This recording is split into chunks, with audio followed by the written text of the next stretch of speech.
사도행전 13장 22절 말씀 읽겠습니다. 패하시고 다윗을 왕으로 세우시고 증거하여 가라사대 내가 이새의 아들 다윗을 만나니 내 마음에 합한 사람이라 내 뜻을 다 이루게 하리라 하시더니. 아멘. 오늘은 이 말씀을 통하여 하나님의 마음에 합한 자, 이런 제목으로 하나님의 말씀을 살펴봅니다. 하나님의 마음에 합한 자.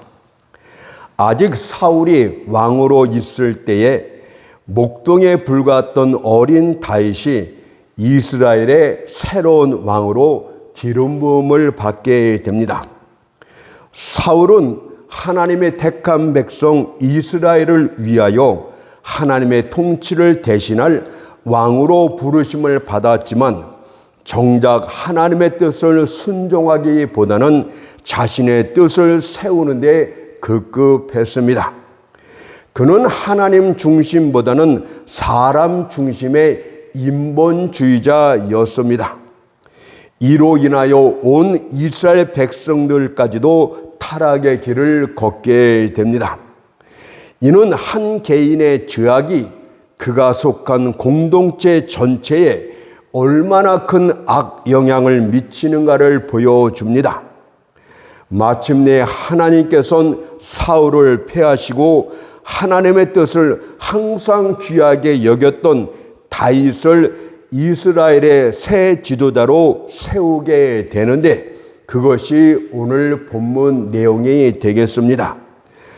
다윗을 왕으로 세우시고 증거하여 가라사대 내가 이새의 아들 다윗을 만나니 내 마음에 합한 사람이라 내 뜻을 다 이루게 하리라. 사도행전 13장 22절의 말씀입니다. 이것은 오늘날 한국교회의 암울한 상황과 관련해서도 어두운 면과 밝은 면을 함께 보여주는 말씀이라고 할 수 있겠습니다. 먼저 하나님의 부르심에 부합하지 못한 채 사람 중심의 모든 목회자들에겐 경고가 되는 말씀이 되겠습니다.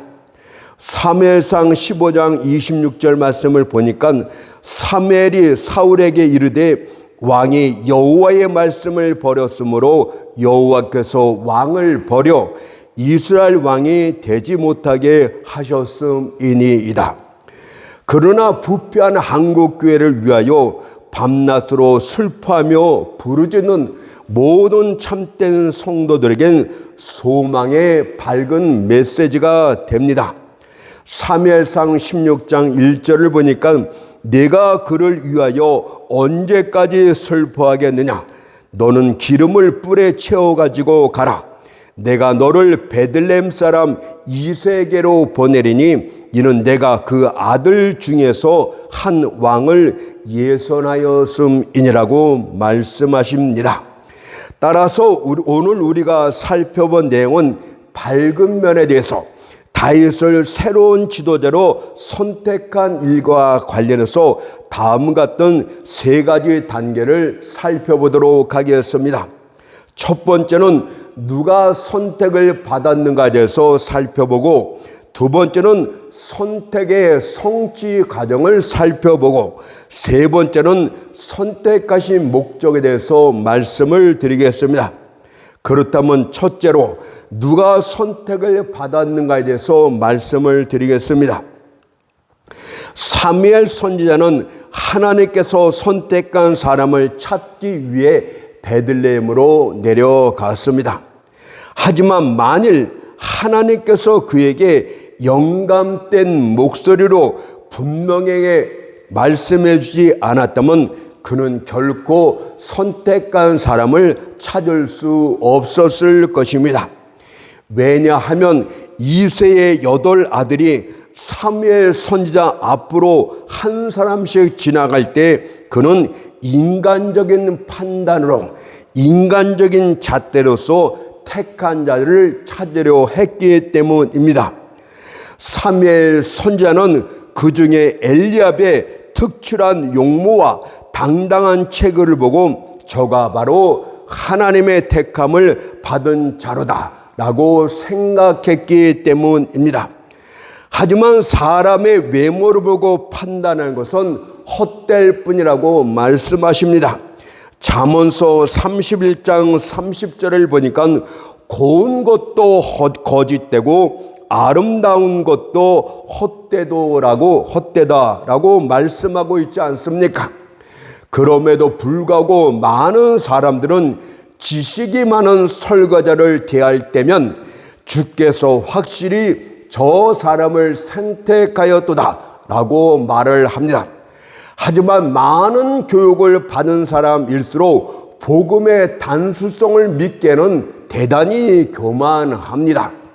또 다른 어떤 이들은 타고난 온유한 기질의 설교자를 대할 때면 이가 진실로 주의가 택한 종이로다 라고 말들을 합니다. 하지만 여러분은 곧 실망하게 될 것입니다. 대부분의 경우 사랑스러운 꽃들은 열매를 거의 맺지 못합니다. 기대했던 어린 나무들이 주님의 오른손으로 심은 나무들이 아니었으므로 판명될 때가 얼마나 많은지 모릅니다. 심지어 다윗을 오랫동안 지켜보았던 가족들조차도 다윗이 하나님의 선택을 받았다는 사실에 대해서 크게 당황하며 놀라워했다고 합니다. 만일 여러분이 그의 형제들에게 너희 중에 누가 나라를 얻을 수 있겠느냐고 물었다면 그들은 다윗을 뺀 채 다른 7사람 중에 하나를 선택했을 것입니다. 실제로 다윗은 그의 형제들에게 비웃음과 멸시의 대상이었습니다. 때문에 그는 홀로 산에서 양떼들과 함께 지내야 했고 수금은 그의 위로가 되었으며 하나님은 그의 가장 훌륭한 말벗이 되었습니다. 어쩌면 지금 설교를 듣고 있는 여러분들의 경우가 그럴 수도 있겠습니다. 여러분은 가족과 친척들로부터 무시당하고 있을지도 모르겠습니다. 그들은 당신의 능력을 아주 낮게 평가하고 있고 당신의 성품의 독특함을 아주 싫어하고 있습니다. 당신은 그들이 좋아하는 것을 즐겨하지 않고 있고 또한 당신이 좋아하고 갈망하는 것들은 그들이 싫어하기 때문입니다. 한마디로 당신은 그들 가운데 있는 얼룩진 한 마리의 새와 같습니다. 하지만 그렇다고 하여 너무 괴로워할 필요는 없습니다. 왜냐하면 다윗이 과거에 당신과 같은 입장이었고 그가 가족들로부터 따돌림을 받았지만 그의 머리에는 하나님의 선택이란 영원한 축복이 머물러 있었기 때문입니다. 하나님께서는 사람들이 평가하는 것처럼 평가하지를 않습니다. 외적인 면을 보고 평가하지 않고 그의 중심을 보십니다. 그것을 사무엘상 16장 7절이 밝히 말씀합니다. 나의 보는 것은 사람과 같지 아니하니 사람은 외모를 보거니와 여호와는 중심을 보느니라. 그렇다면 하나님의 선택을 받은 자가 누구인지를 어떻게 알겠습니까? 비록 다른 사람들은 하나님의 택함을 받은 자를 찾을 수가 없지만 본인 자신은 이것을 본능적으로 안다고 말합니다. 다윗이 하나님의 선택을 받은 표시는 기름 부음이었음을 이렇게 말합니다. 사무엘상 16장 11절 12절을 보니까 여호와께서 가라사대 이가 그니 일어나 기름을 부으라. 사무엘의 기름불을 취하여 그 형제 중에서 그에게 부었더니 이날 이후로 다윗이 여호와의 신에게 크게 감동되니라. 여러분들 하나님의 기름 부음 선택이 있는 그 이후부터 성령의 큰 감력이 다윗의 내면에 충만했다고 합니다. 다윗은 자신이 장차 새 왕이 될 것을 본인은 알고 있었다는 뜻입니다. 뿐만 아니라 그는 자신이 이스라엘의 새 지도자가 되었을 때 자신이 해야 될 일이 무엇인지조차도 어렴풋하게 알면서도 또한 분명하게 알았다고 합니다. 먼저 분명하게 아는 것은 자신의 사명이 성전 건축하는 일이었음을 알았습니다. 성전 건축의 상징적인 의미는 교회를 세우는 일입니다. 이는 차디찬 건물을 건축한다는 뜻이 아닙니다. 여기에 영적인 의미는 영적 부흥과 영적 재건을 오늘 신약교회에 말씀하고 있는 내용이 되겠습니다. 하지만 동시에 그는 어렴풋하게 알았던 것도 사실입니다. 왜냐하면 다윗은 전쟁의 사람으로 직접 성전 건축을 할 수 없었습니다. 그는 피를 많이 흘리는 사람이었기 때문입니다. 그 대신에 성전 건축에 필요한 모든 재료를 준비하는 일에 최선을 다하는 것이 그의 본분이고 사명이었습니다. 이후에 평강의 왕 솔로몬에 의해서 성전이 건축되었던 것처럼 평강의 왕 대신 예수 그리스도가 하나님의 영적 성전을 완성할 것이기 때문에 여러분들은 거기에 대한 모든 준비를 다윗처럼 해야 된다고 가르쳐주고 있습니다. 이제 두 번째로 살펴볼 내용은 하나님의 선택이 성취되어 가는 과정입니다. 다윗은 하나님의 선택을 받은 이후에 극심한 시련 속으로 빠져들어갑니다. 우리가 깨달아야 할 것은 하나님의 특별한 선택을 받으면 모든 일들이 순탄하게 잘 될 것이라는 생각을 하지만 대부분의 경우 그 반대가 되겠습니다. 시련이 다 끝났다는 것은 위대해질 수 있는 기회가 없어졌다는 뜻이기 때문입니다. 하나님의 특별한 선택에 따른 하나님의 도우심을 체험할 기회가 없어졌다는 뜻이 되겠습니다. 하나님의 도우심을 체험하지 않고 어떻게 선택받은 자리에서 하나님을 위해서 일을 할 수 있단 말입니까? 그는 반드시 하나님의 손길을 삶 가운데서 체험을 해야 됩니다. 하늘의 멋진 일몰의 광경을 보십시오. 저녁 하늘이 온통 그 아름다움으로 이글이글 타오르고 있습니다. 하지만 구름이 없다면 그런 멋진 광경은 볼 수가 없습니다. 비록 사파이어 빛의 하늘은 볼 수 있지만 그 광채를 쏟아볼 구름 덩어리가 없기 때문에 화려한 장관도 연출되지 못합니다. 그래서 시련 없이 살다 죽은 사람들의 인생은 구름 없는 일몰과 같다. 이렇게 말해도 틀리지 않습니다. 그런 인생 속엔 하나님의 도우심이 나타날 위대한 기회들도 전혀 없기 때문입니다. 그런 자들의 신앙이 얼마나 강할 수 있겠습니까? 그런 자들이 얼마나 하나님을 의지할 수 있겠습니까?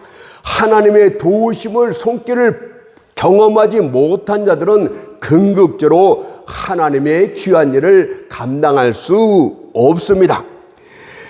하지만 다윗의 인생에는 거친 파도와 물결이 끊임없이 휘몰아쳤습니다. 그는 매일 안팎으로 습격을 받아야만 했습니다. 사나운 악인들로부터 박해자 사울의 추격으로부터 쫓기는 그의 삶은 그야말로 파란만장한 인생이었습니다. 20여 년 동안 살인 위협을 피해 도망치는 그의 삶이 얼마나 힘들고 괴로웠는지 그런 자포자기할 만큼 심한 좌절에 빠지기도 했습니다. 사무엘상 27장 1절을 보니까 다윗이 그 마음에 생각하기를 내가 후일에는 사울의 손에 망하리니 완전 자포자기 상태 아니겠습니까? 또 어떤 때는 오랜 동안의 시련에 너무 지쳐 하나님이 주신 사명까지도 내팽겨치고 멀리 도망치라고도 했습니다. 시편 55편 6절 7절을 보니까 내가 비둘기같이 날개가 있으며 날아가서 편히 쉬리로다. 내가 멀리 날아가서 광야에 거하리로다. 하나님의 사명마저도 내팽개친 채 멀리 도망치고 싶은 마음도 있었습니다. 그럼에도 불구하고 그의 마지막 결단은 마치 지친 어린아이가 어미 가슴품으로 달려 들어가는 것처럼 하나님께로 달려가 그분께만 매달리는 귀한 믿음을 보였습니다. 그리고 그때마다 전능자 하나님의 도우심이 나타났는데 그는 그것을 이렇게 표현합니다. 시편 63편 7절을 보니까 주는 나의 도움이 되셨습니다. 내가 주의 날개 그늘에서 즐거이 부르리다. 여기서의 주의 도우심은 일생에 한 번, 두 번 나타난 것이 아닙니다. 우연한 사건과 관련되어진 것도 아닙니다.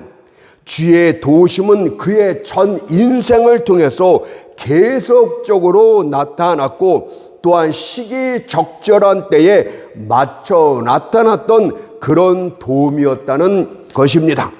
왜냐하면 여기서의 도움이란 말은 창세기에 나오는 아담의 그의 아내를 돕는 배필이라고 표현한 내용과도 똑같기 때문입니다.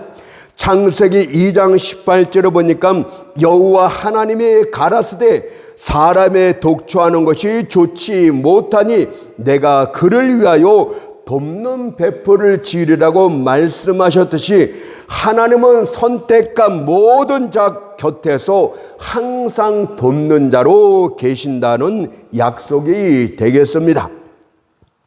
사실 택함받은 자에게는 시련은 꼭 필요합니다. 왜냐하면 그것은 택함받은 자의 위치에 필요한 모든 것들을 갖추기 위한 준비 연단 과정이기 때문입니다. 생각해 보세요.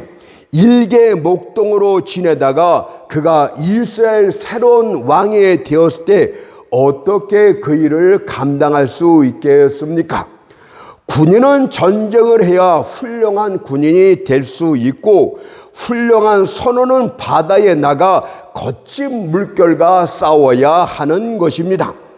인생살이에서 시련의 요철을 겪어보지 않은 사람은 결단코 좋은 하나님의 종이 되지 못합니다.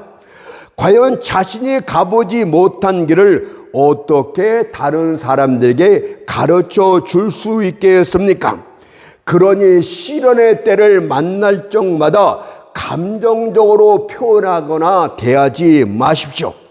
솔직히 우리의 감정보다 더 불확실한 것이 어디 있단 말입니까? 감정은 변덕이 심해서 상황에 따라서 평가를 달리하는 믿지 못할 것 중에 하나가 되겠습니다. 다윗 역시도 그런 실수를 했으면 성경이 정확하게 기록을 합니다.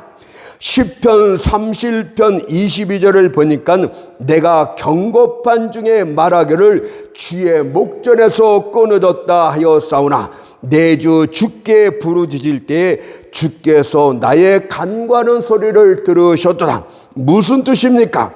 다윗도 당하는 시련이 너무 고통스러워 경고판 중에, 다시 말해 감정에 복받쳐서 하나님이 나를 버리신 것이 틀림없다고 생각을 했다고 합니다.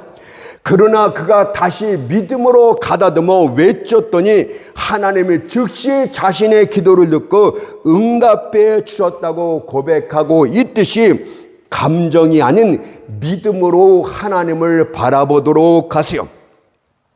천지가 없어진다 할지라도 자신이 택한 자를 결단코 버리지 않는 하나님을 바라보도록 하십시오.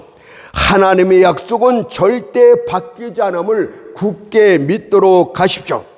그분께서는 오늘은 내가 너를 택했노라고 말씀하였다가 내일이면 그런 적이 없다고 말씀하는 분이 아닙니다. 그래서 민수기 23장 19절에서 하나님은 인생이 아니시니 시건치 않으시고 인자가 아니시니 후회가 없으시도다. 어찌 그 말씀하신 바를 행치 않으시며 하신 말씀을 실행치 않으시라고 말씀하셨습니다. 마침내 다윗이 모든 시련을 거치고 모든 싸움을 끝내고 실제로 왕위에 올랐을 때 하나님의 예정 가운데 선택한 사실이 실제로 이루어졌을 때 그는 여호와의 자비하심에 압도되어 감격적인 고백을 합니다. 사무엘하 7장 8절을 보니까 다윗 왕이 여호와 앞에 들어가 앉아서 가로되 주 여호와여 나는 누구오며 내 집은 무엇이간데 나로 이에 이르게 하셨나이까. 감격적인 고백을 했습니다. 여기서 내 집은 무엇이간데 라고 하였듯이 자신의 가문의 비천함을 고백한 내용입니다. 나단 선지자가 사무엘하 7장 8절에서 내가 너를 목장 곧 양을 따르는 데서 취하여 내 백성 이스라엘의 주권자를 삼고라고 한 것처럼 그는 비천한 목동 출신이었음을 고백한 내용입니다. 또한 나는 누구오며라며 한 말은 자기 자신의 무가치함도 고백한 내용입니다. 과연 우리 안에는 무엇이 있단 말입니까? 만일 하나님께서 세상에 강하고 큰 자를 택하여 사용하신다면 그분은 여러분을 지나쳤을 것입니다. 하지만 그분께서는 학식 있고 유명한 자를 택하지 않고 가난하고 멸시받고 비천한 자를 선택하신다고 합니다. 그 이유를 고린도전서 1장 29절에서 이렇게 말합니다. 이는 아무 육체라도 하나님 앞에서 자랑하지 못하게 하려 하심이라고 말씀하고 있듯이 하나님의 선택을 받은 여러분이요, 새로운 지도자로 선택을 받은 여러분이요, 여러분이 하나님의 일꾼을 받은데 시련과 환난이 겹쳐옵니까? 그것은 여러분을 하나님의 선택받은 자답게 만드시는 교육 과정이다. 이렇게 믿고 감정적으로 대하지 마십시오. 믿음으로 주께 나아가 보십시오. 주님의 도우심이 끊임없이 나타나는 체험을 통해서 믿음이 견고해지는 역사가 있게 될 줄 믿습니다. 마지막으로 선택받은 자의 자세에 대해서 말씀을 드리겠습니다. 오늘 사도행전 13장 22절을 보니까 다윗을 만나니 내 마음에 합한 사람이라 내 뜻을 다 이루게 하리라. 마음에 합한 자란 말은 하나님과 다윗의 마음이 일치했다는 뜻입니다. 다윗의 마음은 어떤 것이었습니까? 성전 건축할 마음이 간절했는데 이것은 자신의 마음이 아니라 하나님의 마음이었다는 뜻이 되겠습니다. 역대상 22장 7절을 보니까 나는 내 하나님 여호와의 이름을 위하여 전을 건축할 마음이 있었으나, 전을 건축할 마음이 그 마음에 가득했다는 것은 하나님의 마음이 그랬다는 뜻입니다. 성전 건축은 복음적인 의미로서 교회를 세우는 일이 되겠습니다. 교회를 세운다는 말은 물질적인 차원이 아닙니다. 하나님께서 손으로 지으신 성전에 거하지 않습니다. 사도행전 17장 24절을 보니까 만유를 지으신 신께서는 천지의 주제시니 손으로 지은 전에 계시지 아니하시고, 여러분들 하나님은 여기십니다.